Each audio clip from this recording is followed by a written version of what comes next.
Los Angeles. This place is like a dream coming back here and seeing these amazing vehicles and these amazing neon signs from some places that are just gone.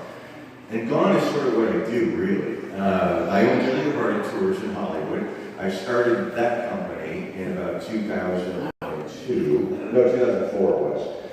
Before that, I used to work for a company called Graveline Tours, and that was the first of the sort of dark side of Hollywood tour companies. They used old Cadillac hearses and went to about 75 locations around Hollywood. A lot of them were still there back then. And it was the dark side of Hollywood thing. Now, I ran that company for several years. That's why I came out to Los Angeles from Chicago, originally from Detroit, and to run that company. And I was there for a few years. I went to England. While I was in England, somebody sold the company, and whoever bought the company it was sort of poetic when I got back from England that no one was doing it, so I got back into the business. Now, while I was gone in England, it's sort of when the internet became a thing. And I remember getting my first computer, and because of my immigration status at the time, I was forbidden to leave England or work for 18 months. And being that I was working in sightseeing here in Los Angeles, and I was stuck in London and not being able to do anything, except experience in England, of course, which was fun, I started my website on Friday, and I was able to upload photographs of where famous people died. That's sort of my thing, obviously. I think you guys know that, that's why you're here. Because where people die, I think is sort of like hallowed ground or sacred ground. I think that I went to the King Tut exhibit not that long ago downtown, and I think it's a very common expression, but I've never heard it before. And it was a mural on a wall, which I really like to get in my shop. It said that a person dies 2 times. The first time they die is when they physically die. The second time they die is the last time their name is said out loud. I'd never heard that before, but it's sort of exactly what I do. It may not be the way people want to be remembered sometimes, but for the fact that they died the way they did, they're remembered. So it's a way of keeping people on the map. It's an odd sort of angle, but it's the one that makes me comfortable. I always say I don't understand stamp collecting or coin collecting. That's not my thing. Collecting these weird, I call them tragical artifacts is my thing. And so I brought my sort of twisted show and tell, some of it here with me today. Before I go any further, there's some people from Australia that had to take off and get a plane attachment. Where are you guys? Are you mostly locals? Anyone travel? I know there's a Marie from Lancaster here, isn't there? And I want to say happy birthday to Marie, wherever you are. Where's Marie? Where's Marie? Oh, Marie says happy birthday. Where? Yeah, hi. Mary, where's Marie? Maria, happy birthday. It's all about you right now. Thank you for coming. Are you guys from out of state or? No? From where? From Hammond. That's almost out of state. Connecticut. So you must be in LA already. I was saying you come for this, but were you able to come by my museum? No? Oh, did you? Oh, okay. Oh, so you went to pardon? Okay. Well, thanks for Did you? Were you here for a month from Connecticut? No. Okay, you can. Okay, cool. Well, thanks for coming to the Helter Skelter tour. That's sort of a labor of love that I put together about 10 years ago, I think. And we used to do it once every month or so, and now we're doing it every week, and we're doing it more than once a week at times because of the popularity. The popularity of the Tate LaBianca case and the whole 50th anniversary thing, which I'll get into in a little bit. But let me tell you a little bit about how I grew up and why I got into the things that I got into. So I'm originally from Detroit, and I'm a product of Detroit public schools. A lot of times people say they're from Detroit. I say, what part? I say Bloomfield Hills. It's like, no, it's not Detroit. It's a very nice area. Where I was it was okay. It was middle class, but towards the end when I left Detroit, it was a bit rough when I left. But while I was growing up, I grew up at an intersection where accidents happened a lot. A couple of times a year, there'd be fatal accidents. And it became sort of part of what, the fabric of me growing up. We were so used to it. Now, like when winter would come around, and there would be snow, the heavy snow, and the roads were not salted yet, that's when we could actually sit outside. I'll show you. This is my brother and my sisters and me looking out the window and watching for car accidents. I swear on my life, this is what we were doing. You could watch them coming, and you could see them a block away, and you said, no, they're not going to stop. They're not going to be able to stop. And you just watch it happen right in front of you. And it was a really interesting one. I didn't know any different, so to me it was my reality. And also over the years, and I'm not saying this to be dangerous at all, but I've known five people that have been murdered that I know of, probably more, but I know 5 people that have been murdered. And so, I was exposed to that, and I was desensitized to that from a really early age, and started seeking out these locations where these things happened. Now, let's see what the next picture is. My notes got destroyed about an hour ago. Okay, so there was a story when I was growing up about a woman that hacked her husband to bits and put him in the garbage can. It's just an urban legend, but I don't know if every town had one of those urban legends. But as a kid, we used to ride our stingrays past this garbage can, hoping to see something. I don't know what we were looking to see, but I always say it was like my Stand By Me moment, when those guys in that movie Stand By Me, where they just went out along the railroad tracks to look for that kid that they wanted to see, to find. It wasn't like a ghoulish thing, well, I suppose it is, but it wasn't meant to be, okay, they're dead. It's like, wow, I want to see that because it's something that always attracted me. Now, my mom, when we were growing up, she was inclined artistically. She liked to make mosaics and drawings, and she was really big into the mid-century thing. And because we lived on this intersection where we had accidents happen, where just any accidents really, my mom made mosaics out of car accident glass.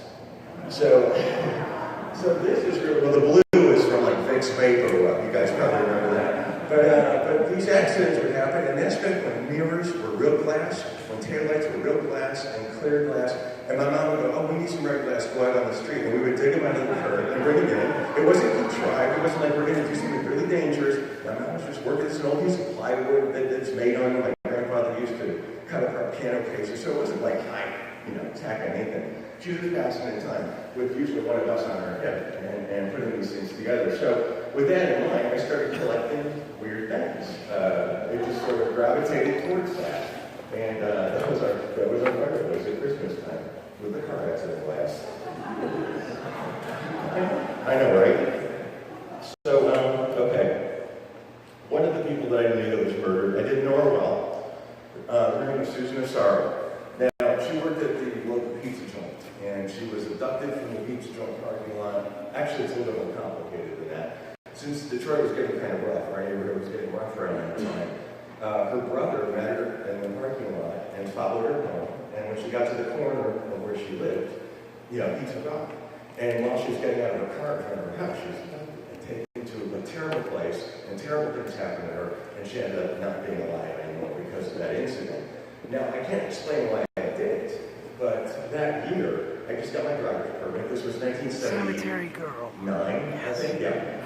I just got my driver's permit, so I went out to the house. It was on Algonquin Street, really rough neighborhood. Like you wouldn't even touch your brakes normally. Touch your brakes in this neighborhood because you'd be afraid of something happening. Like Hollywood used to be. I remember Yucca used to be that way in the 80s. Like you wouldn't even stop at a stop sign back then. So for some reason, I can't explain why I did it, but I went to the house where she was murdered, and with a screwdriver. And I took the address off the house.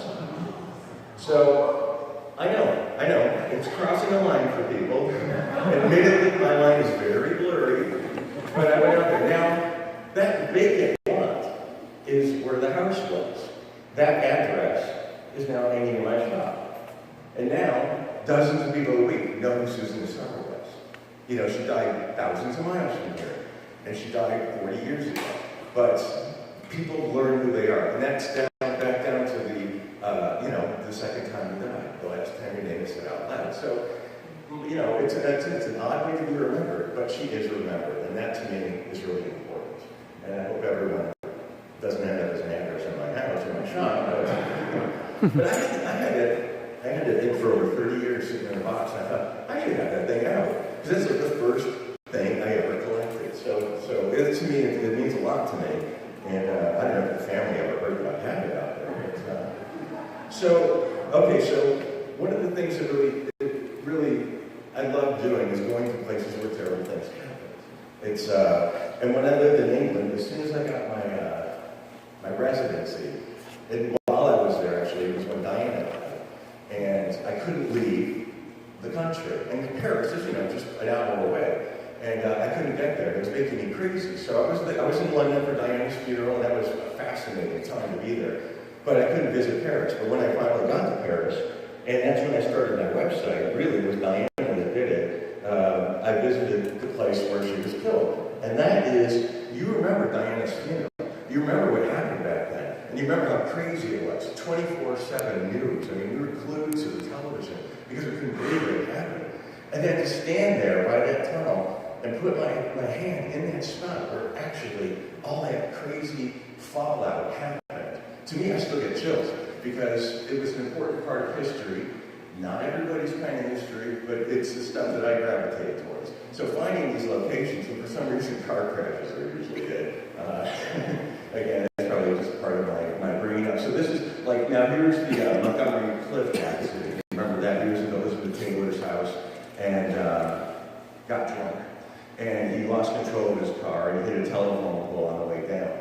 Kevin McCarthy, the actor who was following him in the car, says that he wasn't drunk at all, but I don't believe that. And Monty hit the telephone pole, his face was mangled, he had to have plastic surgery, his face never looked the same after that. And he was on the downward spiral after that. But visiting these actual locations is a thing. Now, some of these locations are gone now, thus the things that I have on display right now. So, now James Dean is a big thing in life. I love James Dean. He died in 1955, so what is that? Like 60, 70 years now? Maybe in his 80s. Oh, it's fine. Yeah. So, it's fine. Jimmy's locations are gone now in Los Angeles. So he used to be able to take pictures and place Jimmy in places, and there's hardly anything left, and it's so sad to me. So that's why I gather these little pieces of rocks and bricks and things like that. So this was Competition Motors. Competition Motors was on Vine Street, right across from the Farmers Ranch Market. It used to be on the corner of Fountain. And the morning Jimmy died, he picked up his Porsche there, rode it around the block a couple of times. His uncle and aunt, uncle and cousin, were with him that day, and he gave him rides in his Porsche around the block. And they left to go to Indiana, and Jimmy was dead in just a few hours. So they had their whole trip home, not having any idea that their nephew and their relative had passed away. And that fallout of James Dean dying. Of course, Jimmy only made 3 movies, and 2 of them weren't even released till after he died. But he was already a cult hero at that point. And then the accident sent him into the stratosphere, really. So when Competition Motors was destroyed, there's me hopping the fence, and I'll just move my camera. This is a chunk of one of the poles from Competition Motors. So someone would look at that and say it's just a recent twisted junk. To me, the whole history. It's like these things echoed off of these things. These events echoed off of these items.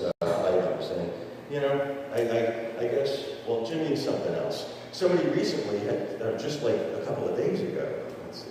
Oh, the gas station. My God, that was heartbreaking too. The corner of Beverly Glen and Ventura Boulevard. This gas station stood for, since the 50s. You can see there's Casa de Cadillac. You guys know that one over on Ventura Boulevard. This is right across the street from a Casa de Petrol. And then the morning Jimmy died, he was filling up his Porsche right there. And this is the last real photograph of James Dean. There are supposedly a lot of them floating around that have never been published. But that's the last time Jimmy sort of touched ground in Los Angeles. And the gas station is sadly gone now. And the photograph of Jimmy, you can see, this was where the gas pump was. Again, these are like precious little things where my idolists stepped, where they touched ground. And now all we have is a stupid chunk of tarmac where the gas pump was. But to me, this is history. And that. So that's Jimmy. And Jimmy was there's the Porsche Jimmy was killed in. His driver, Jimmy was in the passenger seat. His driver, Rolf, Wuthrick, or I don't know exactly how to say his last name. He survived the accident, but Jimmy died shortly after the impact. And Jimmy wasn't speeding. That's another one of those. I guess a myth. Jimmy got a speeding ticket like an hour before the accident. So he was traveling at a normal speed. It just happened to be at that time of day when the sun was going down, and this guy, this kid, 19 or 18-year-old kid, was going in the other direction. The Porsche Spider, I mean, I don't know if you've ever seen one. I think it's even shorter than this. So it's hard to see these things at that time when the sun was going down. And Jimmy, Turnipseed, his name is Donald Turnipseed, how's that for bizarre? And made the left-hand turn right in front of Jimmy, and Jimmy broadsided him. He tried to get out of the way, but Jimmy broadsided him. And that was the end of James Dean. And the kid actually had to walk home, or hitchhike back home to Tulare, which is several miles north of that. So, but anyway, Donald Turnipseed, talk about the wrong turn of your lifetime, having to walk around with that stigma that you're really responsible, inadvertently responsible for the death of James Dean. That had to be a hell of a thing to carry on. Now the car itself has disappeared. Nobody knows what happened to the car. Somebody knows. That car is somewhere, I have no doubt. Every couple of years there's a story about somebody having it, like in a secret room or something. Somebody said that George Barris may have had it and sold it and collected the insurance money. I mean, I don't even spend his name because I don't know that for a fact. These are just stories that I've heard over the years. But that car is somewhere. Nobody knows really where it is except for the person who owns it. Maybe they're intimate friends. But one car accident that I do know about where the car is had to do with Jane Mansfield. Now, Jane was kind of like, I don't like to dismiss her as the knockoff Marilyn, but, you know, big hair, big chest, you know, oops, they fell out. That was Jane's thing. And she'd do anything for an inch of column space. Her daughter, Jane Marie, said, you might not be able to remember a movie that she did, but you sure as hell know who she was. And that's the truth about Jane Mansfield. She did several movies, but they're largely forgettable. Will Success, Spoil Rock Hunter, and The Girl Can't Help It are probably the most famous. Now, by the time the 62nd it was that she was killed, by the time that rolled around, she was doing nightclub appearances. She wasn't at the top of the game anymore. That's sort of like my favorite Jane Mansfield too, with the sloppy wigs and stuff. I just love all that stuff. But Jane, you know, and so the guys that are native LA people, maybe you remember the Pink Palace on Sunset Boulevard. It was this outrageous pink house with these crazy gates, and inside it was pink shag carpeting and mirrors and wrought iron, and it was just fuky. It was wonderful. I love that whole scene. But it was I would never live in that house. It was terrible. Mildred Humperdinck had it for decades, and he couldn't get anyone to buy it, so eventually it was sold and destroyed. But Jane had these wonderful gates in front of her house that were on Sunset. 10,100 was her address. Here's a piece of trivia for you. The address of Gloria Swanson's house in Sunset Boulevard was 10,086 Sunset Boulevard. So it would have been next to Jane Mansfield's. And at the beginning of the movie, Sunset Boulevard starts out with a car chase with William Holden being chased by the police from the corner of I think it's Beverly Glen and Sunset, and they do that eastbound S curve. And there is still in the next to Jane's house, where it used to be an empty driveway there. In the movie, he pulled into. It's still there, so it's kind of, oh, there's that little piece of concrete again. That's what we do. But it is still a piece of Sunset Boulevard history that's still there. And those gates actually are a bit of history too that are in my museum. So every one of those, each of those gates is really about 500 pounds. These things are so heavy, and but the gates are in my museum, which I just love to have them there because it's just this testament to this over-the-top woman who died very tragically. And people, well, I'll show you with the next slide. Okay, oh, you're right. So when Jane's Pink Palace was destroyed, of course it was over the top. Of course it was like, I wouldn't live there, but it was a curiosity. It was a wonderful place. Of course, somebody said you could have it, I'd take it. But it was uncomfortable. It was so gaudy, so garish, and she had like pet lions and things like that. And all that. But she had a famous heart-shaped swimming pool. If you guys remember that. And she was married to a Mickey Hargitay of Mr. Universe, and they were like a Barbie doll couple. They were even real. They were like plastic people. And Mr. Universe and her, you know, with the rocking body. And she, and the heart-shaped swimming pool was there behind the house. And when they destroyed the house, somebody told me there's a tunnel under Sunset. If you go to Ava Gabor's house, which was, I think she was on Delphine. If you go back behind David Moore's house, there's a tunnel, and you can go under Sunset Boulevard, and it's still there, and if you come up the other way, you're actually near Jane's backyard. So we hopped the fence on this really horrible day, and I just got to stand in the middle of the heart-shaped pool, this historic, crazy heart-shaped swimming pool, and these like pieces of concrete that were just laying around, and they were all going to be hauled away. So I filled my knapsack with these pieces of Jane's house, and this is it. This is all the remains of Jane's heart-shaped swimming pool. This chunk of blue tiles. But it's like you can hold it to your ear and just feel the history to these places. I mean, Jane was crazy, and she'd do anything for publicity, and she did. And here's a pink brick from the Pink Palace too.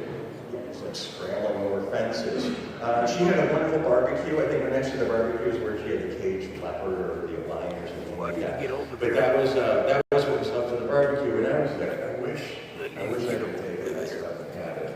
But it was just too, crazy. All the trees were labeled and taken and harvested and sold full-size trees to somebody. You see these gigantic 50-foot trees being hauled down Sunset Boulevard when they were collecting them.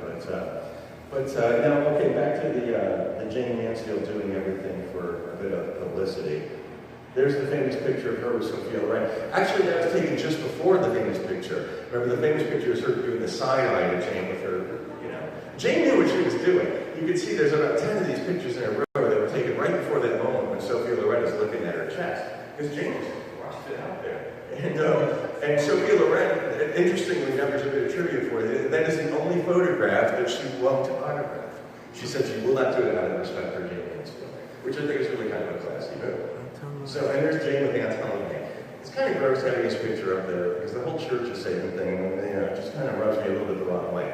But Anton LaVey was a showman, and he invented the Church of Satan, and it became a thing. And he had some people that hung out with him. And Jane hung out with him for a while. She got a bit of publicity for that. Obviously, this photo shoot, and everyone thinks that Jane was satanic and a Satan worshiper, but she wasn't. She was doing it for a bit of, like I say, a bit of publicity. And the rumor that Anton LaVey actually cursed Jane. They say that's why she was killed just outside of New Orleans.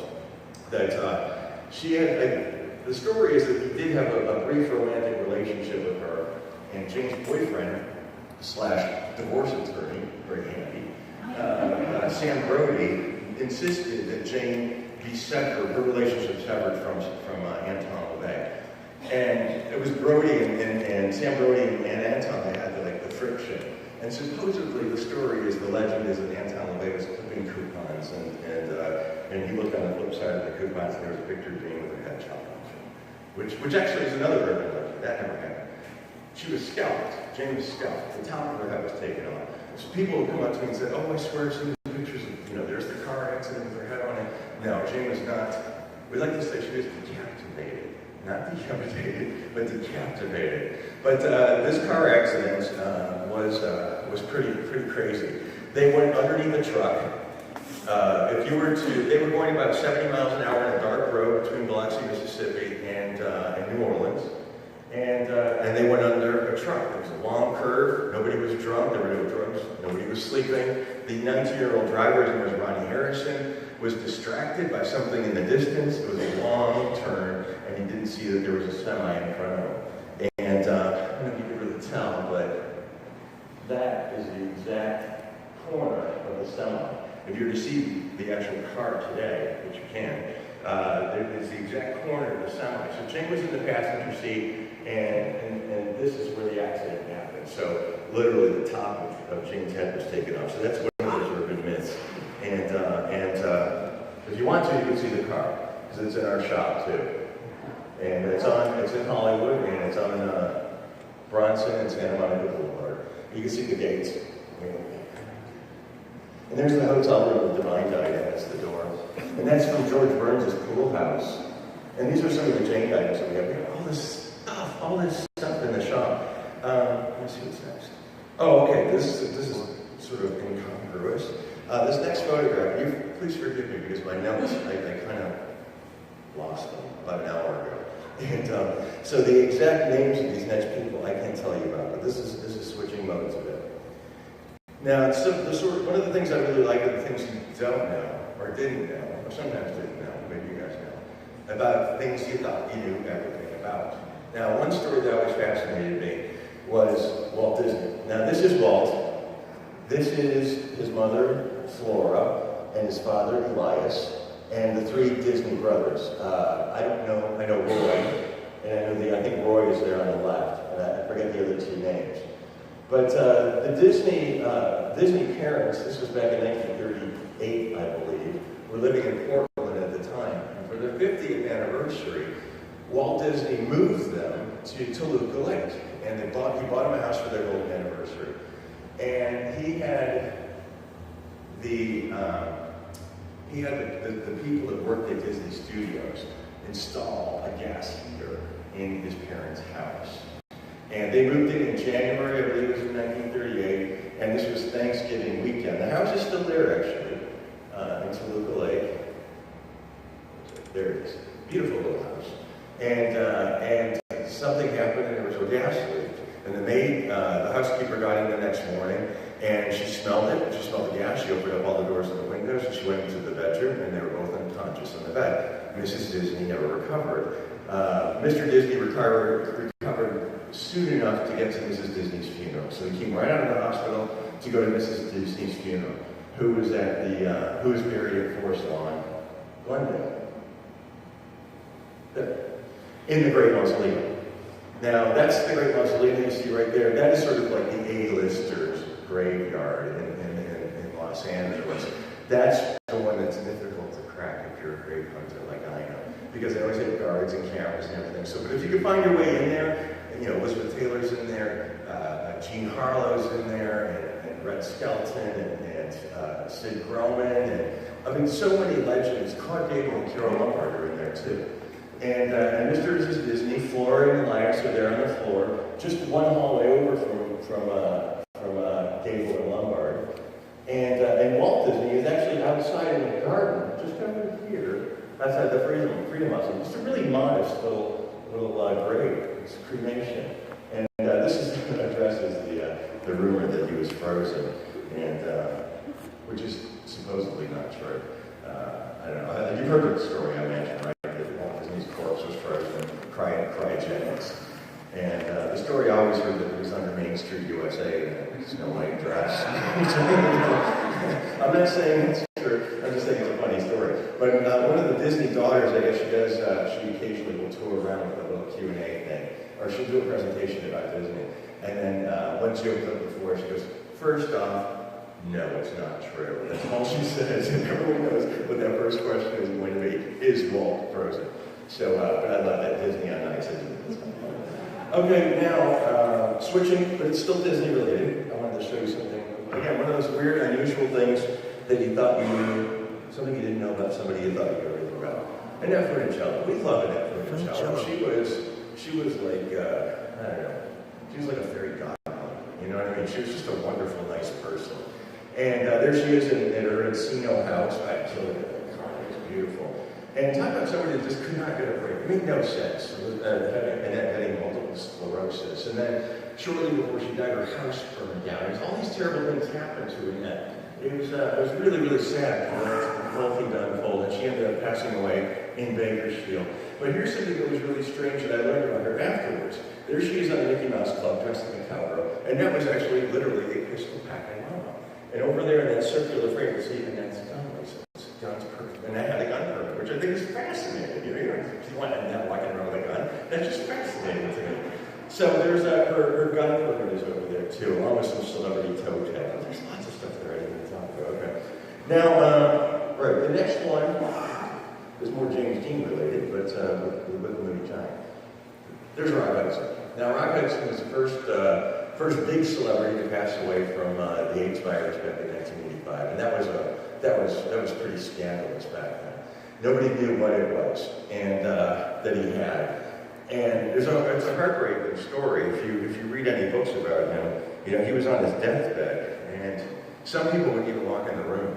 There were people that stood at the door and just going, "Hey, Ron, how you doing?" Because they were so afraid that they were going to catch it. I remember, I was growing up in Detroit, and now, I went to the gay bars, because, I'm gay, and even the bartenders wouldn't touch the glasses. because they were so paranoid. Nobody knew how anyone was going to get this thing at that point. And one thing I found fascinating is that his good friend was Pat Boone. And Pat Boone, we know, is very conservative, very religious. And being that Rock was a homosexual was surprising to me. But the first thing Pat did was walk straight in and sit next to Rock and stand there overnight holding his hand. And I thought that was so cool. So, because it's something I wouldn't have expected from Pat Boone. I think that's really, it shows about his kind nature. And so anyway, I got to know Rock's estate manager. And I saw that he had a lot of stuff with Rock's. And one of the things he had was Rock's Rolodex. So I actually got that from him, and that's in my museum, because I wanted Doris Day and Elizabeth Taylor's phone numbers. I thought it would be fun to have. So I have his Rolodex in the shop. But that's the bed that Rock Hudson died in, and I'll show you. That's the bed, folks. Rock has his hand on in that photograph. So this is real history. This is history you can touch. This is a piece of Rock Hudson's past. And again, you know, it's what I do. It's not everybody's thing, but this is my thing. So you can actually go and if you want to see that up close, I'm going to put it down because I know it's going to fall. And, but that's, you know, it's Rock Hudson, it's history, and it's here, and it's LA, and you can see it, and these things echoed off of these items. Now what's next? Okay, this is another one that's sort of out there, just showing you some of the Brian Jones of the Rolling Stones. The founder of the Rolling Stones, actually. He started the group. And a bit of a live wire, ultimately was asked to leave the group. And he died in I wish I knew. I think it's called Cotsford Farms. I think it's near Middlesex, outside of London. And that's the swimming pool that Brian Jones drowned in, actually, in July of 1969. Interestingly, this house was owned by A.A. Milne, who wrote all the Winnie the Pooh books in that house that Brian Jones died in. Isn't that weird? I mean, it's like just an odd coincidence. But all the Pooh books were in that. It's what's interesting. Pooh is like almost the only property that Disney doesn't own. And it makes them crazy. Because you know how litigious Disney is. So they'll go after anyone. I heard that they went after a school for using Winnie the Pooh stationery one time, and that's, you know, threatened to sue them. So Disney's really litigious and very protective of anything. And they didn't create Winnie the Pooh, and they did have to pay the estate, but it's only until 2029, I believe, and they had to pay $350 million to the estate. But once 2029 rolls around, they're going to have to pay again. And the other thing was Peter Pan. That's another project that Disney does not own. And it was written by, what was it? Barry. J.M. Barry, right. And I believe it was his son or his son's friend, was Christopher Robin. It was his son. And he jumped in front of a subway train. Christopher Robin committed suicide in London at Sloane Square. I mean, it's like, okay, that's weird. You know, and I'm just like, Disney done. So Christopher Robin killed himself in London in front of a subway train. It's fascinating. But anyway, Brian Jones drowned in the swimming pool. His fan club, the pool was being redone, and the family who owned the house gave tiles to the fan club. And the fan club were selling them and making so they put a memorial somewhere for Brian Jones. And there's a tile from the pool that Brian Jones drowned in, right over there. There's wrench to it. It's some of the windshield glass from Jane Mansfield. The thing still it leaks oil. It's been over 50 years, but the Jane Mansfield car still leaks oil. Isn't that another really strange accident, or tragic accident, they all are, is Carol Lombard, who died on a Bourbons trip. She was coming back to Los Angeles from flying from Vegas, I believe, when they hit a mountain, and there were, I know it's gone, but I think it was, I think there were 22 people on board that were killed in that car, or in that plane crash inside of that mountain. And interesting to note, Frank Sinatra's mother was killed in a car in a plane crash in that same mountain, which is, okay, that's weird. And, but if you were to hike up there, which is a bit of a trek, the plane wreckage is still up there. I mean, you know, it's been picked over the years. You know, people go up there, but some of the pieces are just too big. There's tires out there, and pieces of engine and things like that. They're just sitting up there on the mountainside because it was just too big to bring down. They brought down the people, you know, on the back of burros or donkeys or whatever. They brought back what they could find. people up there. But the plane crash is still up there, a lot of it. And that's a piece of molten aluminum from the plane crash, which is over there too. My buddy Steve Goldstein went on that truck and he got it for me. And that's in my museum too. So all these sort of, I mean, we care for these items. We don't just, we do care for them. I mean, I don't know how you believe about stuff like that. Gotta get closer. Or spirituality or anything like that. But we cover all our bases. We do incense, we do sage, we do water, we do so we want to make sure everyone's happy. And so we care for these items a great deal. Now, so the Carol Lumber plane crash is just over there. And she's buried at Forest Lawn, Glendale, as I mentioned, in the Great Mausoleum.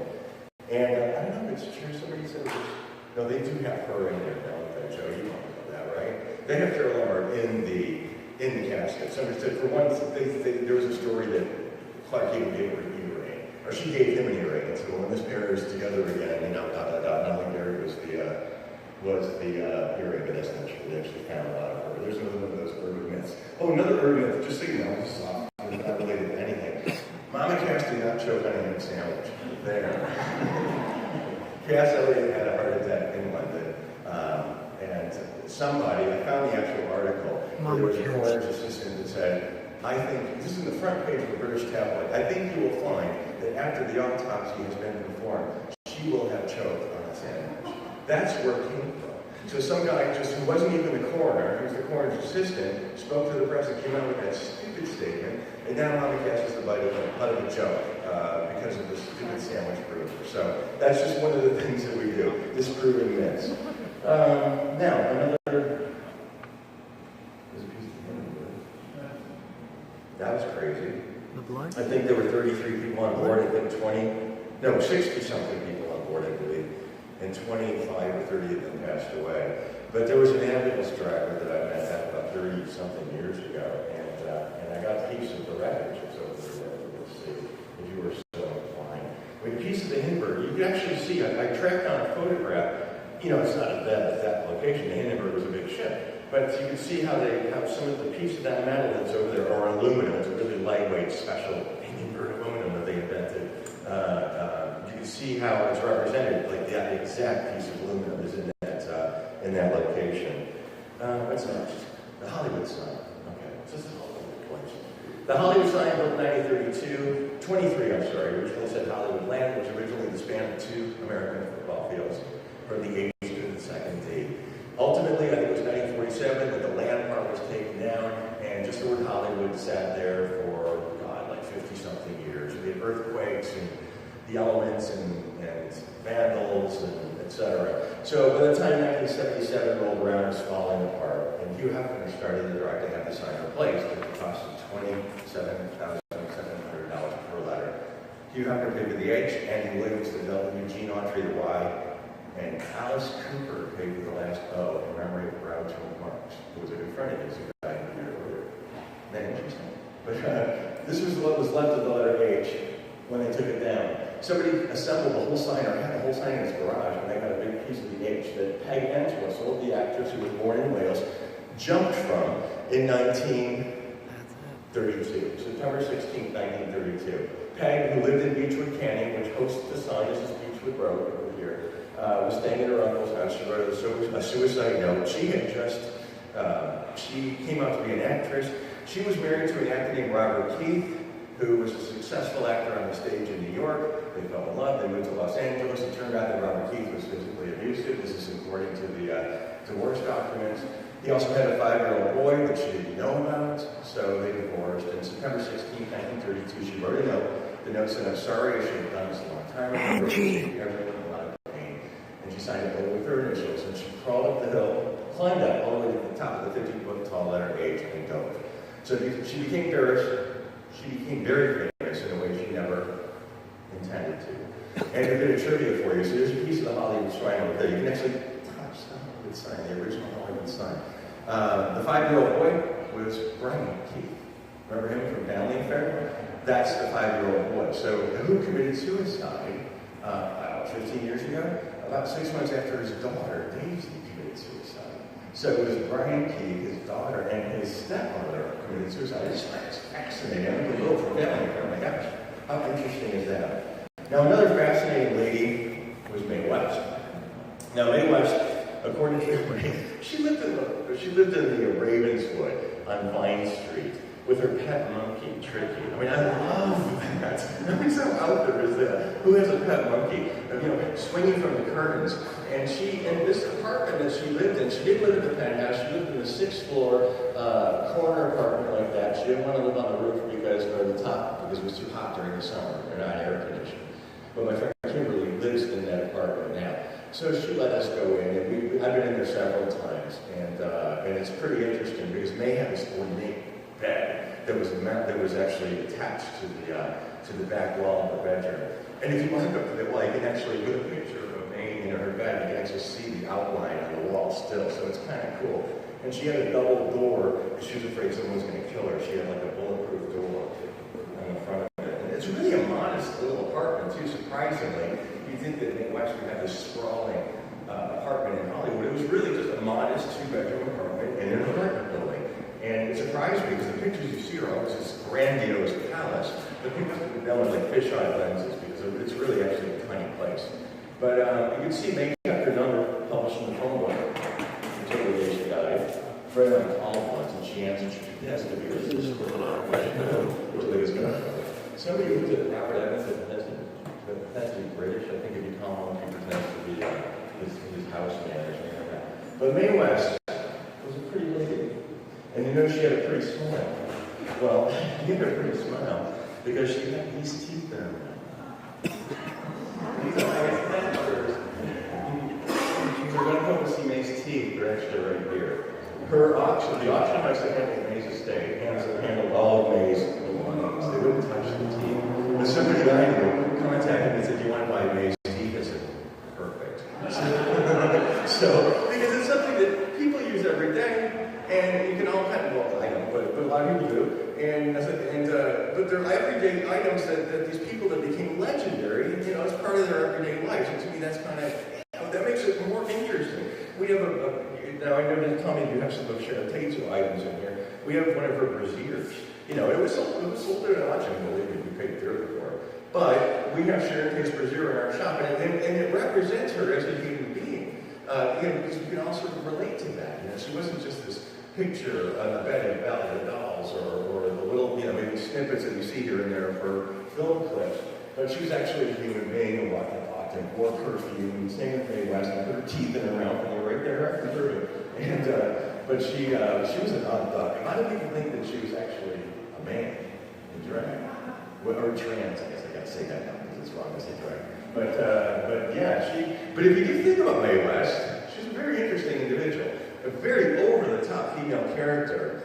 She always bragged about being this, you know, what do you call that? Woman eater? No, man-eater? Man-eater. But name a person that claims they had sex with Mae West. You can't.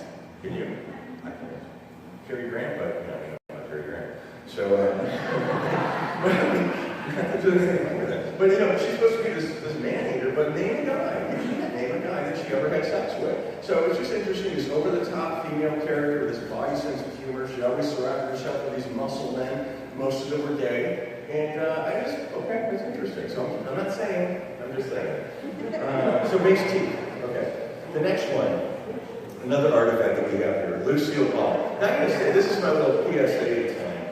The tour bus industry in Hollywood is being really thrown through the ringer right now. You know, I started this company 15 years ago. I've been doing this since 1994. I love my job. I love going to these places where these famous people lived, where they played. And now it's illegal for us to do anything. We are forbidden to even go into Beverly Hills anymore because of the influx of tour companies. When I started, there were about a dozen of us. Now there's well over 45 of these companies. And there are a lot of these fly-by-night companies on the boulevard that just herd people in for $5 take a tour. And it's really killing the industry. I mean, it really is. There's companies that have been around forever that are just saying, I'm done. So but this bit of pop culture history, the Celebrity Homes Tour, this has been around since the 1920s, really, almost 100 years. And I like this bit. This is Lucy. Now, remember Lucille Ball and Ethel? Maybe this is why the tour companies are now illegal. I don't know. But she and Ethel took the Stars Homes Tour, and she saw there was a grapefruit tree behind Richard Whitmark's house.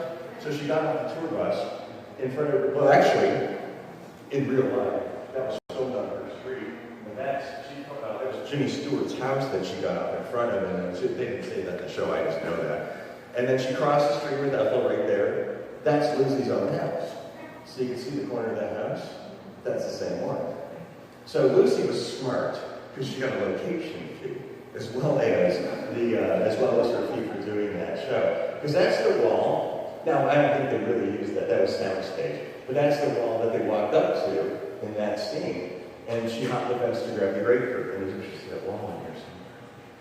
There it is. So this is Lucy's wall that she hopped in the show. There. This is another one of those tragic accidents. John Denver died in a plane crash in an experimental plane that he had put together himself. And he was off the coast of Monterey. And he didn't run out of fuel. That's a common misconception as well. Actually, this particular plane has 2 fuel tanks. And he actually died trying to swap one tank over to the next. So that he got distracted when he was doing that. And that's what caused him to plunge into the ocean. And his plane was disintegrated, as did he, really. They found about 60% of them in the ocean. And my friend was out there because they were doing a search and rescue thing. And as she was out there just documenting the search and rescue, these pieces of airplane were just floating up. So she grabbed some of it. And one of those pieces is right over there. And when I got it, it still smelled like fuel, which is kind of ironic. But yeah, so again, it's a piece of history. Maybe not the way people want to be remembered, but yet they're remembered. Now, okay, he was an odd duck, too. That's pretty a womanizer. I mean, he was, I don't know how tall he was. The plane. 4 feet tall, maybe less than that. And he was born with dwarfism, and that's a technical term. Just like, midget is the medical term, and dwarf is the medical term. So I'm going to say that because they're little people now, but there is actually a definition to each of them. And people that are born with dwarfism do have medical maladies. Midgets are perfectly proportioned little people. This is a very crude way of describing it, but the munchkins are midgets. The Oompa were dwarfs. So there is a difference, a medical difference between those people, because dwarfs are shaped differently, and a lot of times their internal organs don't match up to their external organs, which is why dwarfs live in pain. And Hervé was one of those people. David Rappaport is another one of those people. Remember, he was in Time Bandits, and I forget what other movies he was in. But he killed himself in the dog park off Lower Canyon Boulevard in Baltimore. And there's another kid that was in LA Law that did the same thing. So people with dwarfism live in pain, a lot of physical pain. And I think he had just had enough. And plus, he was cocky when he first started. And he was big on Fantasy Island, and he wanted more money, and Fantasy Island basically said no. And they let him go. So he was not happy towards the end. But he was active in animal rights charities. And a friend of mine had dinner with him, dinner with Hervé. And got Hervé's business card, which is over there too. But Hervé lived over here, I believe the street is called Killian Street. I'm live. And he lived there with his girlfriend, Kathy Self. And I was in touch with Kathy. And it's a fascinating story because he wrote a suicide note out to make sure that people didn't blame Kathy Self, because he was doing this on his own accord in the backyard of his home in Killian, right in the corner there. And he put a gun to his chest with a pillow to muffle it. But the thing is, he recorded it too, which is fascinating, because he wanted to make sure his girlfriend was never implicated in the way he died. So he says, point blank, this has nothing to do with Kathy Self. This has nothing to do with me and me alone. And he also made a couple of digs to his family too, because I think there was some issues with his brother. But he might get the final word about it. We might cover that, would you? But anyway, now it's interesting to know is that the first time he did it, he missed. You can hear him on the recording going, you hear the explosion. It's awful, shouldn't be that. But you hear this boom, and you hear, shit. It's a little word. I think that's terrible, but it's terrible, but I can't help it. It's the way my brain works. And with love. Now, one other thing. Oh, Bobby Kennedy. Okay, so I'm going to move on because I think I'm running out of time, and I apologize. Okay, Bobby Kennedy, we all know, was a good legend again that he was staying at the Sportsman's Lodge, and that's something that I used to stay his staff, and he wasn't staying at the Sportsman's Lodge at the time of his death in June of 1968. But he was killed at the Ambassador Hotel, and the Ambassador Hotel is long gone, as you know. The LA Unified School District had it, They raised it, except for the Coconut Grove. We're going to keep the Coconut Grove, the nightclub where, Valentina used to dance and Joe Coffer and the Oscars were held. And then they went, oh no, wait, we're not. And then they just knocked down the Coconut Grove too, which was sickening. But I was one of the first, or the last tour groups to go through it with the reporter, Linda Deutsch, and who covered a lot of these famous trials. And there's a piece of the linoleum from the floor where Bobby hit the floor when he died. And that's over there too. Okay, so I'm going to move on to, here's a piece of trivia for you. Bobby Kennedy, the night before he was assassinated, had dinner with Sharon Tate and Roman Polanski. Isn't that weird? But yeah, I don't think it was an intimate dinner, but they were a fundraising dinner for Bobby the night before he was assassinated. So Sharon and Roman were acquaintances with Bobby Kennedy. Now, moving to the segue, Sharon and Roman lived in a house, rented a house on Cielo Drive up in Benedict Canyon. And the house was actually owned by a man named Rudolph Altobelli. And Altobelli rented out the main house to Sharon and Roman. He would live in the guest house, which is beyond the property, past the swimming pool. And sometimes he'd leave for a month or two at a time. He worked in Europe. Sometimes he would hire somebody to stay in the guest house, which put the caretaker, William Garrison, in the property, in the guest house. He was the only person that lived that night. He was the only one that wasn't massacred that night. 18-year-old kid from Ohio. He had only been in Los Angeles for about 6 weeks when he was taken by force out of the guest house and marched past these corpses that were on the ground, these people that he knew. So the kid, understandably, he went a little bonkers. But here's something that's kind of interesting to know. I got to talk to Mark Lindsay from Paul Revere and the Raiders. Mark Lindsay lived in this house with a man named Terry Melcher. Terry Melcher was a record producer. Terry Melcher was Doris Day's son. He co-wrote Blue Over Darling with his mother. And also, he was a producer, the Mamas and the Papas, the Byrds, the Beach Boys, and Paul Revere and the Raiders. And Mark Lindsay was the lead singer for Paul Revere and the Raiders. So Mark Lindsay told me that the house was rented furnished. The same furniture that he had that night that were in the house the night of the murders was the same furniture that Terry Melcher used, was the same furniture that Mark Lindsay used. And then Mark Lindsay moved out, and that's when Cannisburg and moved in. So I know that was convoluted, but that's basically what happened. And Mark Lindsay told me there were 2 songs that were written on that piano. The same piano was in the room when the murders happened. One of them was called Him or Me, the other one was called Victims. And so those interesting bits of pop culture history actually have an association in a weird way, echoed off of these actual locations where these happen. And I think that's just fascinating. Now, here's a photograph of Sharon shortly before she was murdered in the doorway of the house. And that's Roman Polanski returning to the house after the murders, and a photograph that he did for Life magazine. And after the murders, it's quite gruesome, but that's why we're here, I guess. So Sharon was killed, 16 stab wounds, and Sharon was, and then Susan Atkins, Susan Atkins took a towel and dipped it in Sharon's blood and wrote "pig" on the front door. And that's one of the reasons this had this sort of occult feel to it. You had the Rosemary's Baby thing.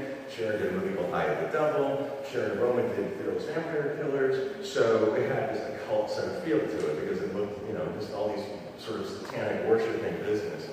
And up until that night, and we're 50 years later still talking about it.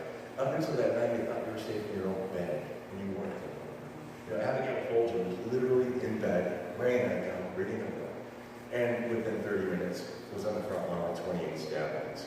So, and it was unsolved for months. So during those months it was unsolved, nobody knew who was what, and people literally, the lobby hours were killed the next night.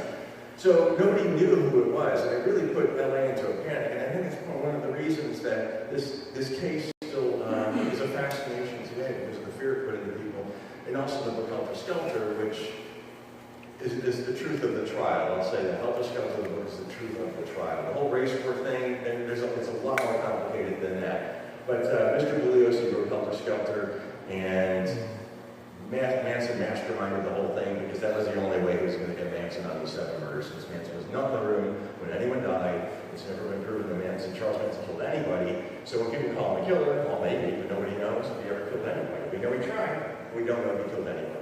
So, but anyway, that was the only way Mr. Bugliosi was going to get Manson on these murders, is that he orchestrated. Now, the house on Cielo Drive was destroyed in 1993.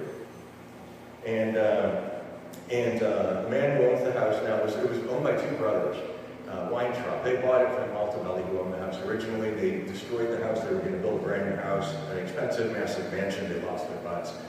They tried to sell the property, 8765. It went for over $2 million to a guy named Jeff Franklin, who produces the TV show The Full House. And he ultimately finished the house. It was 14 years from when Altobelli sold it till anyone moved into that property again. And but when I was up there, I talked to one of the workmen, and that's my buddy actually. I don't know if I took a picture. These are the gates. You can see this photograph is taken right about where this is. And I asked one of the workmen if I could have a brick. He says, there aren't any bricks. There's flagstone, and you can have one of the fireplace pieces, but I can't give it to you now.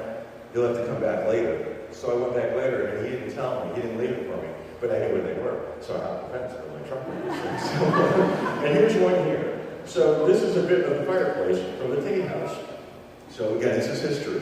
Now, you guys that are in the valley, Chatsworth, you know, the Spawn Movie Ranch is out in Chatsworth. This is the original Spawn Movie Ranch. It was built for Westerns. By the time the 60s rolled around, Westerns weren't in favor so much, so horseback riding was really how the ranch was staying afloat. And this is where Manson sort of set up camp during that period of time in 1969. And the ranch itself burned in 1970, September of 1970. And there are no buildings left at all, but it's fascinating to see Tarantino rebuild this location. Was it New Holland that he built that? Simi Valley. Quarryville. Simi And Valley. he went to every single sign, every single car was put back, and it was crazy during that period of time when Quentin Tarantino was making this movie that he made. Now, a couple of years ago, I did my own documentary, which it's called The 6 Degrees of Helter Skelter, and it's a geographic retelling of the murder. This is not how does it happen. You know, the hometown of Queen. It's not that. This is where it happened. And these are the weird bits of trivia that have to do with the people in this case. It's why we went to 6 degrees, because of the Terry Melcher thing, because of Paul Revere of the Raiders, because Rudolph Altobelli used to represent Kathleen Turner, or something. I don't know, it's all kinds of really weird little nuggets of information. That's really what I like putting together. So about a year and a half ago, I got a phone call from somebody from Tarantino's office, actually. And he says, Quentin wants to talk to you. So I was like, okay, let's go talk to Quentin. So I went to Tarantino's office, and I was ushered into his office, and just him and me for about an hour. And I was expecting the worst. I was expecting the whole, dude, you know, that kind of business. And it wasn't like that at all. He was genuinely interested, genuinely fascinated by this case. And somebody like him could easily have hired researchers and found all the information that he wanted. But when he held up my movie, which was on his desk, he says, this is exactly the feel I have for this. This is exactly what I want. These weird little nuggets of information are you know, he just loves this stuff. So he was quizzing me about all these weird sort of facts about the case throughout. When they shot at the Sebring Salon, and when they shot at the El Coyote. You're welcome, Patty. Back. I mean, the cars were all 69 cars, or, you know, they staggered in age, but it was the year 69. The people who were wearing the clothes and the hair, and it was a fascinating time. So at one of the locations, that's me and Tarantino at one of the locations when he was scouting locations, and that's me with the guy that played me. His name is, what's his name? He's an Australian actor, and I had it down my notes, and that's why I screwed up. But anyway, he's playing Manson in the new series of Mindhunter. Not anymore, he plays J. Sebring, but he's doing Mindhunter, and also he's been hired by Tarantino to be Manson in 6 Degrees. And I'm really embarrassed that I don't remember his name. But Tarantino sends it to me because he wants to know the weird little nerdy facts about these people, which I think is fascinating. And those of you that may have watched it may have seen Tarantino putting things back. That's the Aquarius Theater on Sunset Boulevard. That wasn't putting back. That's the old Will Carroll Theater. And then it was Nickelodeon for many, many years. And he actually had that sign put back, the Aquarius sign, and kept it up as the billboard for the new movie that's going to be out in July. This is really cool. The stuff that he was doing, you know, putting those old signs up, this is stuff that's not even probably going to show up in the movie. But this is stuff that you just, you know, somebody might be walking by and you catch it out of the corner of your eye. It was fascinating. It made me I got so geeked up about it. That's stuff at the El Coyote. And there's the yellow Camaro that was Sharon's. And to go to the El Coyote and see these people get out of that car actors representing these people get out of that car wearing the clothes that I'm so familiar with because they were killed in these clothes. It was just a real, I still get chills. There's lots of things that happened on the set of this movie that I'll be able to talk about at another time, but it was really special watching him. And like Sebring's Salon, he actually put Sebring's Salon back. And this is, normally this is not there. It's just a wall, a window. But Jay's Porsche was out in front. Not Jay's Porsche, but it was like that was acting. Dry cleaning has Jay Sebring's name on it. I mean, the newsstand across the street, they took all the newspapers out, put out magazines in the newsstand for this. I mean, it's just, and this is across the street. It's crazy watching this stuff go on. So as a nerd, as a history nerd, to actually watch these things happening, coming back to LA for just a short period of time, it was a dream come true. And I can't wait till this movie comes out. And you can see the whole feel of it around it. Now, in the movie, I can tell you that Leonardo DiCaprio plays an actor kind of out of sorts, sort of, he's finally in Hollywood, passed away, and he lives next door to Sharon Tate. It's not about the Manson murders, it's sort of the story that goes on in the background. His friends are Sharon Tate, who lives next door, and that's what I do, and that's what I can say. So it's not about the Manson murders, but it's represented in the movie. So I'm from Pasadena. Please come up and see my junk. I mean this now. And please come to Hollywood and take my tour. I've got brochures up here, and come and see my museum at the very least. Come and see all the weird stuff I've collected. This is just a small portion of it. But thank you guys for your time and for your attention. I'll be up here for a while. This is first class, guys. First class. Guys. Right, okay, there's Michaels, Scott Michaels right there, everybody. Sure. Patty said hi. Thank you so much. Thank you. There's that bar he's holding up.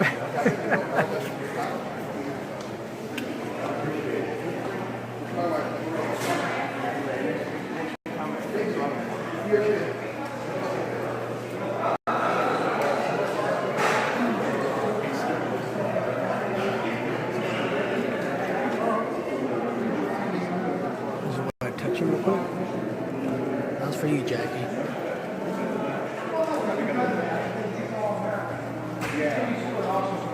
Where we go?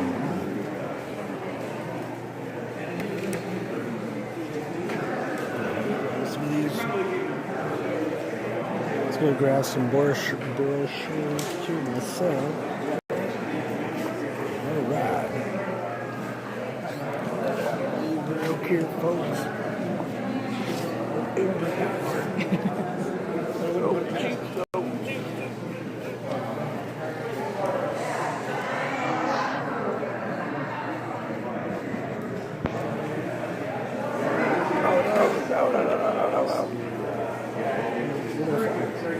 Oh, there it is. Sorry about that. That's cool.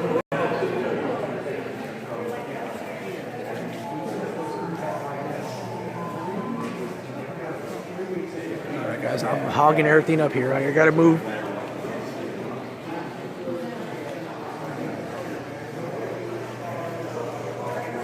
This whole place, so this is an awesome place, guys. Give me something. That's why the one picture of that one.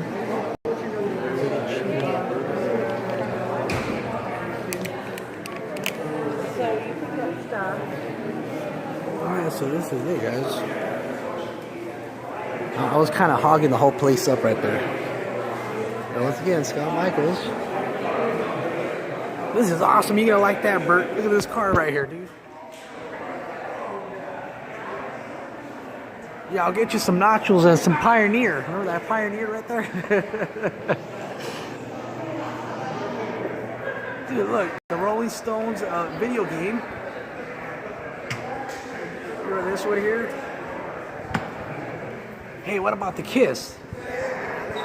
Yeah, right on. Dude, this is awesome.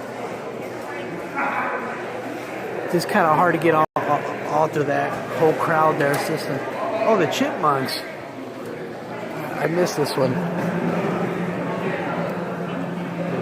Right there. Chipmunks right there. Alright, let's get going here.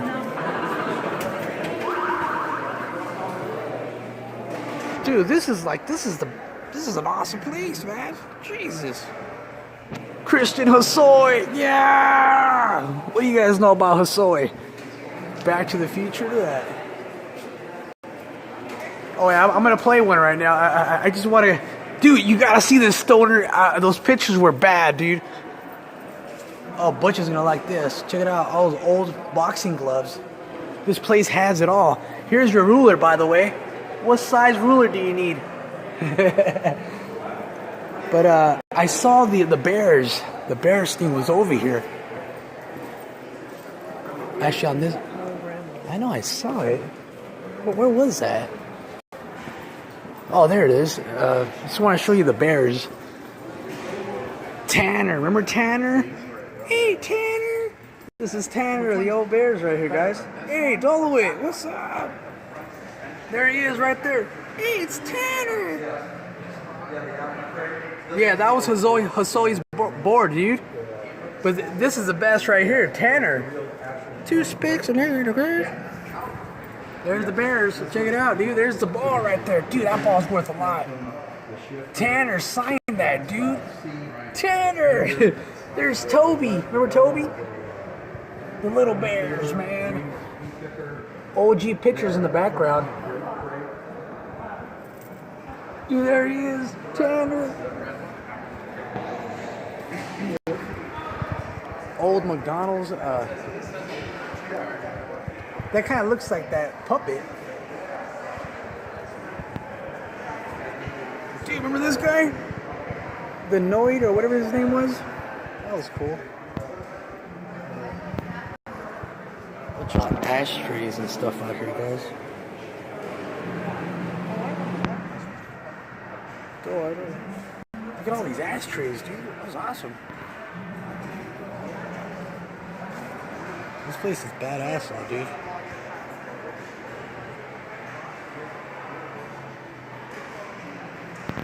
Dude, those bikes are worth money, man. Jesus. Bobby McGee's. Dude, remember this old jukebox here? Dad, look at this. What is this, the mystery machine? The mystery prize.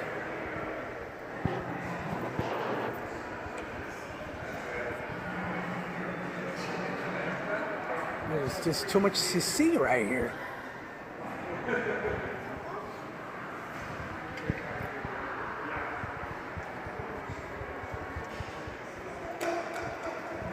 Damn, look at that.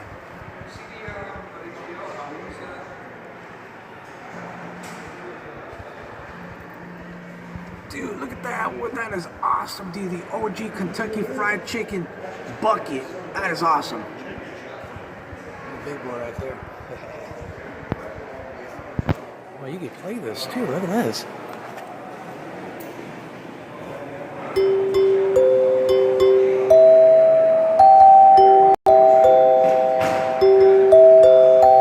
That's awesome, dude. It's by J. Deacon Chimes. That's pretty neat sound. Wasn't it? Yeah, that was a beautiful sound to it. It really was. Welcome to Van Nuys. No, thank you. Dude, look at this right here. Little bitch, little go-kart right here.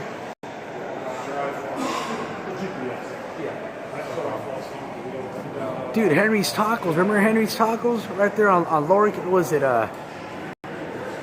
damn. Tahunga. It was Tahunga. Henry's Tacos.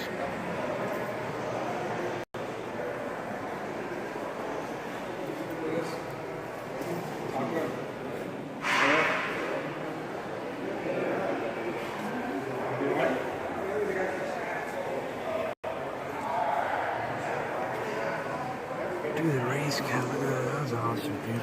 Some bad stuff. Oh, dude, red line baseball cards. Dude, I want those. Red line baseball cards. Dude.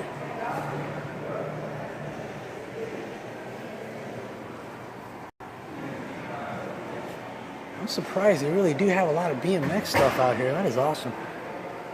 Hey, fella. Those are all the bikes right there. Check those out. Harry Tockles. Dude, look at these bikes, dude. This is like what Tanner was driving. Dude, I can see Tanner on this one with the stick shift. Remember that stick shift right there? Whoa.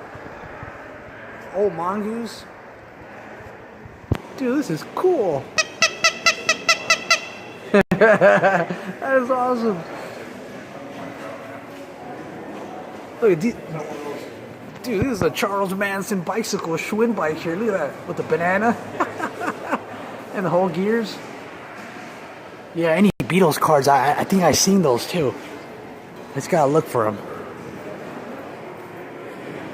Dude, I'll take this bike right here, dude. I'm not kidding. This bike right here. Dude, I know that bike's... This is $3,000, dude. This cheap-ass antique right here is $3,000. It looks like crap.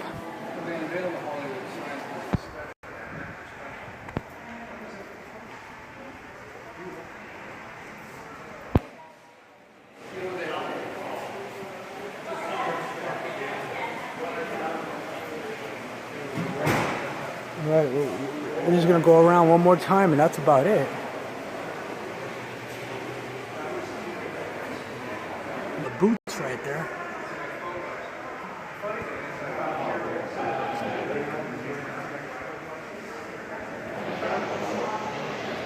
Here you go, Bert. Check that one out. It might be just a prop.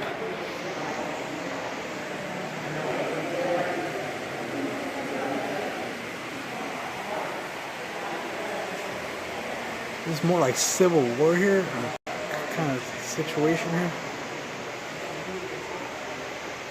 Oh, George Burns, isn't it? No, it looked like George Burns. It wasn't.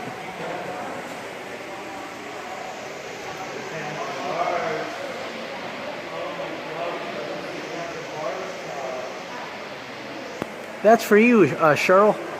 I would love to see you on that.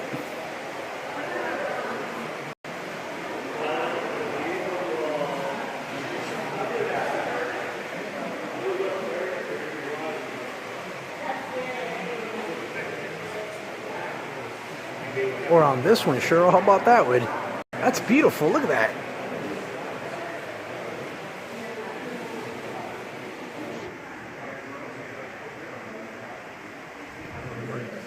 Bull rider.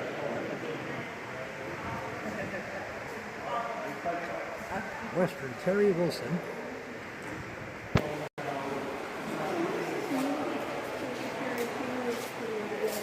It was complete display, please do not disturb. Oh, check this out. This is a dark man, I guess. Dark man. Well, look at. Oh, they got the native section over here. Oh wait, no, that's not fine. No, you guys are fine. Just shooting this real quick here. Of course. Please do. Oh, you gotta see those shoes. Look at that. Original shoes. They're from Isabel Sanford. Yeah, we're gonna look her up though. Yeah, I know, eventually, right? yeah. And there's my hair right there, folks. That's my hair. Oh, so there you go, guys. Thanks so much, guys. No problem. These things are enormous. These statues, man.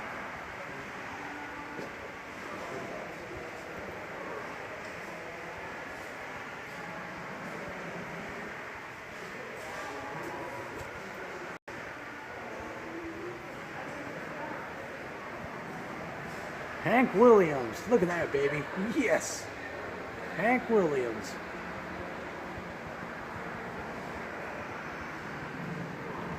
Yeah, check out these boots here. Look at that. You know you're going to love those. Look at that. That's that one guy. What's his name?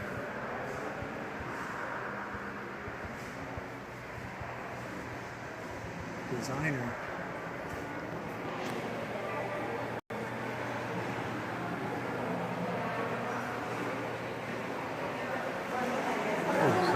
this is just awesome, dude. But I guess this is the hot rod section.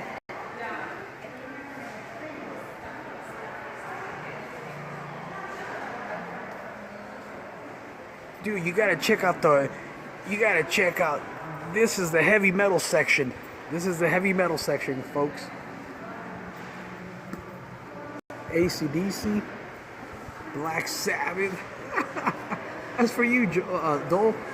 Dude, I want that sticker, dude. Ozzy Osbourne. Iron Maiden VIP. Van Halen. Look at that, dude. David Gilmour. That's the country club, man. That was the deal back then, guys. Boxing, music. Susie and the Banshees. Wow. Look at that. The Steve Miller Band. Vixen. I can't believe Vixen's out there. Wow. Vixen, Mark and Brian. Jethro. Oh, the Van Halen sticker, dude. Oh, that is awesome, dude. We got a bunch of Beatle books out here. I don't know who this Tommy guy. I don't know if it's Tommy Lee. Oh, Frank Zappa. No way. That's for you, Dole. Frank Zappa right there. Wow. That's amazing.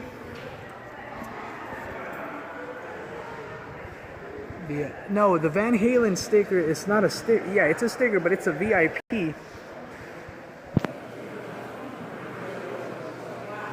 Yeah, Van Halen, dude. Dude, I know that's worth a lot. Dude, Tough? Wow. That's cool. That is awesome. But like I said, Stoner, pick your ruler, man. Just pick your ruler.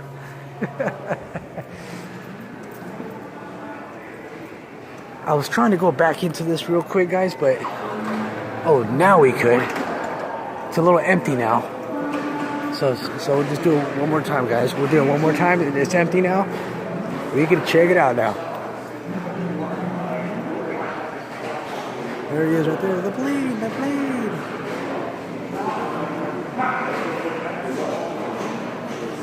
This is Spawn right here, guys. Spawn.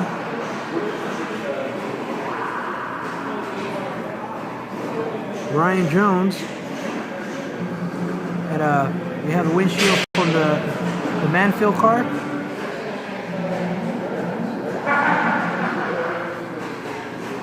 And like I said, this is the Hollywood H piece of the original letter. I'll take one of those.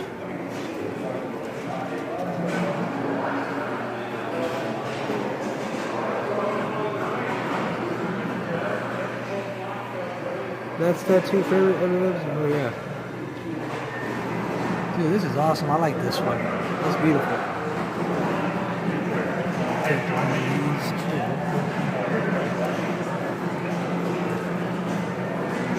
I'm gonna take one of these too.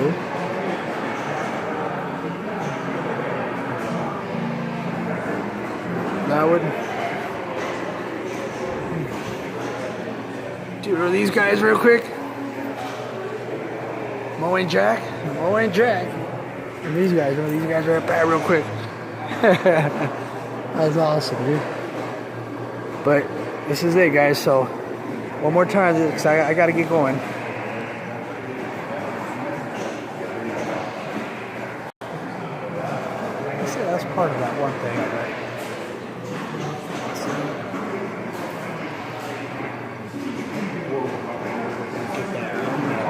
But if you don't think the Oh, is he selling these? you guys would be another hour. Yeah. All right, who wants this one, guys?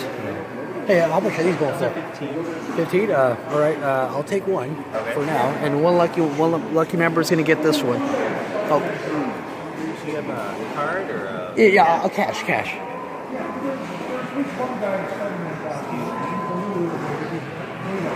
That's the James Dean piece of rock or something.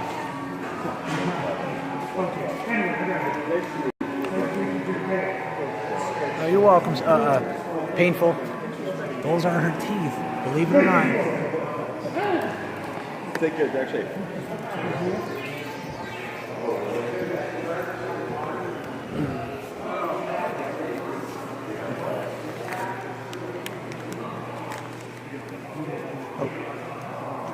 Thank you.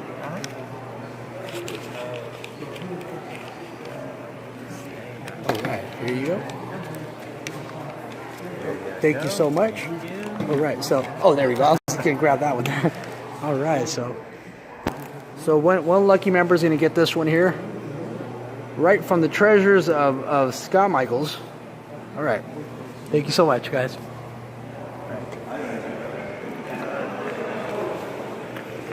All right, guys, I gotta get going, man. This is it. Oh, Jesus Christ.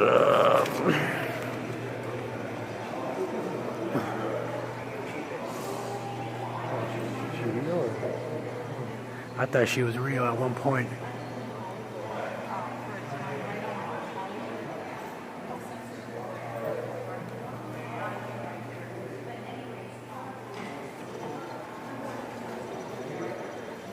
All right, once again, there's Scott Michaels and everybody, guys. All right, now the lights are up and everything, so this looks very nice now. Thanks, Cemetery Girl. Thank you so much for showing up.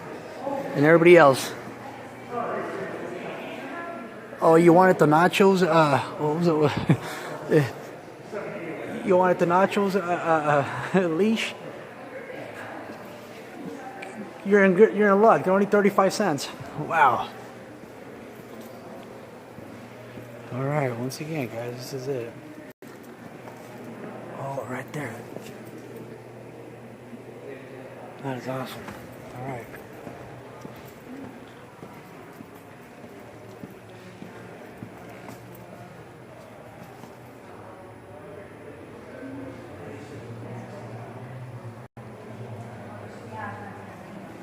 Oh my God, it's Phyllis Diller. It's Phyllis. Yes. It's Phyllis. Look, there she is. And that's her wig. Oh, wow. I would love it to have the wig. Lucille Ball.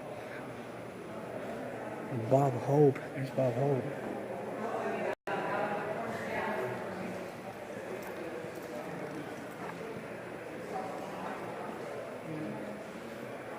All right, folks, this is it. We'll come again.